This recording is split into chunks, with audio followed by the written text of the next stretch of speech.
court of the temple, and the closest that people who were Gentile converts to Judaism could get to the Lord.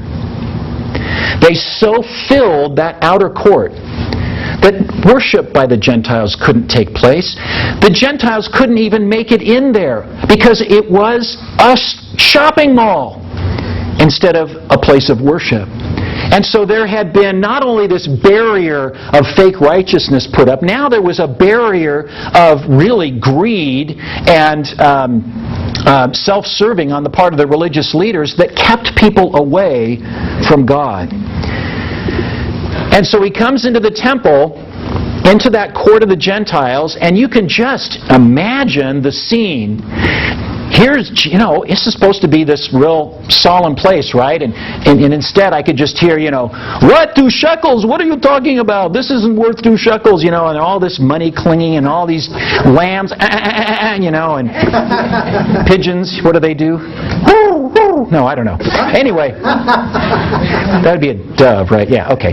What do pigeons? I know what pigeons do. So the place would be a mess, right? Loud, boisterous.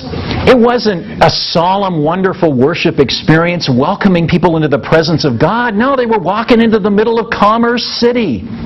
So Jesus comes in there and he just starts running around. Boom! He knocks over the table and the coins just go scattering all over the place. Opening up the cages of the birds, and the pigeons are flying around doing their thing on everybody, and the lambs are escaping, and I'm sure all the business owners are going, hey, what do you think you're doing? Why are you doing that?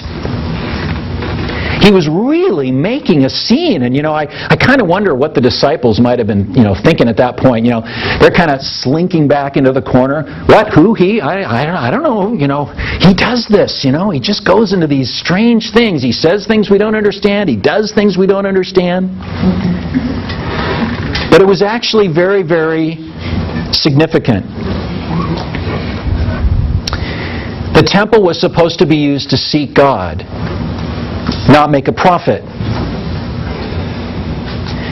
Now we think to ourselves, yes, 2,000 years ago, they did stoop to this profit-making over praise.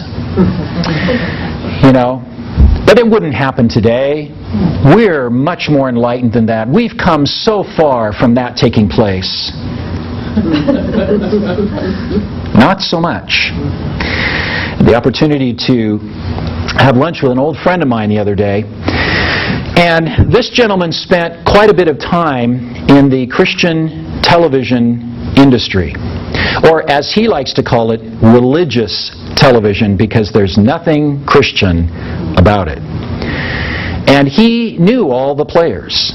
He knew the movers and the shakers. He knew the personalities that people watch by the millions on television. And it makes him want to throw up. Because what he saw was such hypocrisy that these people on camera were so holy, so enticing and encouraging to become a part of what God's doing, and if you'll send in your $10, God will turn it into $100. And all this incredible stuff going on. But when the lights and the cameras are off, they sit around in the green rooms discussing how they could next fleece the flock. They gather in their offices and discuss how they can trounce other people who are innocent. They are filled with rage and anger and greed and all kinds of stuff. It is so reminiscent of what we saw, what Jesus saw when he came into the temple. What was supposed to be a place of welcoming into a relationship with God became a you've got to pay first and then we'll see about it. What looks on the surface to be this wonderful, incredible, ornate representation of the Lord becomes nothing but a veneer, and underneath, or as Jesus said, they're whitewashed sepulchres. The surface looks all pure and good, but in reality the inside is filled with garbage and junk and sin. Yeah, it's happening today. Fortunately, he's out of that industry, but it still scars him to this day. And I'm telling you folks, you got to watch that stuff, not just with a grain of salt, but with a whole salt block. Because it's a whole lot different behind the scenes. Not everybody, okay, but a lot of them are that way. So anyway, I didn't mean to get off on that too much. But Jesus comes in and he says, I've had it. This was supposed to be a house of prayer. This was supposed to be a touch point to coming into a relationship with God. And yet you have made it a den of robbers or a den of thieves. It's the place where you are practicing sin instead of praising the Lord. So then, after it's all over, everything's quiet once again. Everybody's pretty shocked. Verse 14, look what happens. And the blind and the lame came to him in the temple, and he healed them. I don't know if I've told this story to you already, but it was about 3 or 4 weeks ago. We had a really big rainstorm. I don't know if you guys remember that.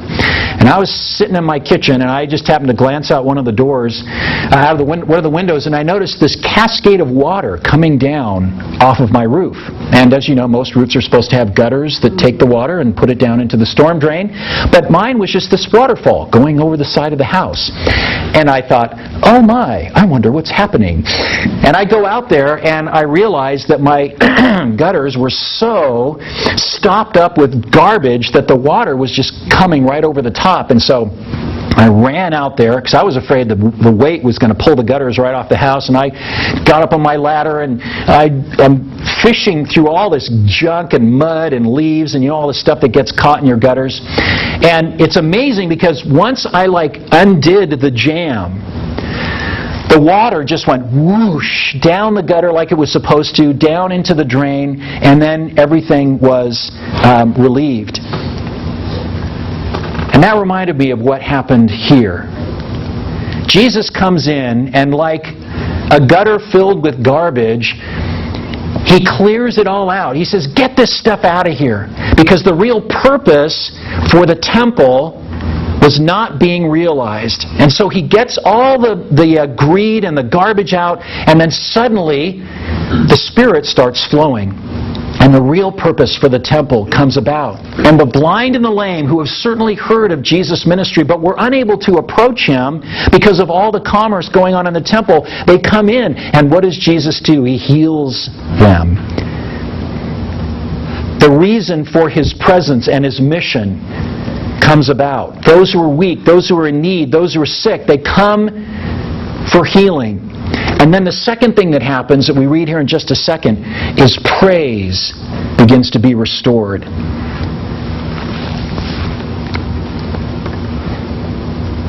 It says, verse 15, when the chief priests and the scribes saw the wonderful things that he did, and the children crying out in the temple, Hosanna to the Son of David, they were indignant, and they said to him, do you hear what these are saying? And Jesus said to them, yes, have you never read, out of the mouth of infants and nursing babies you have prepared praise?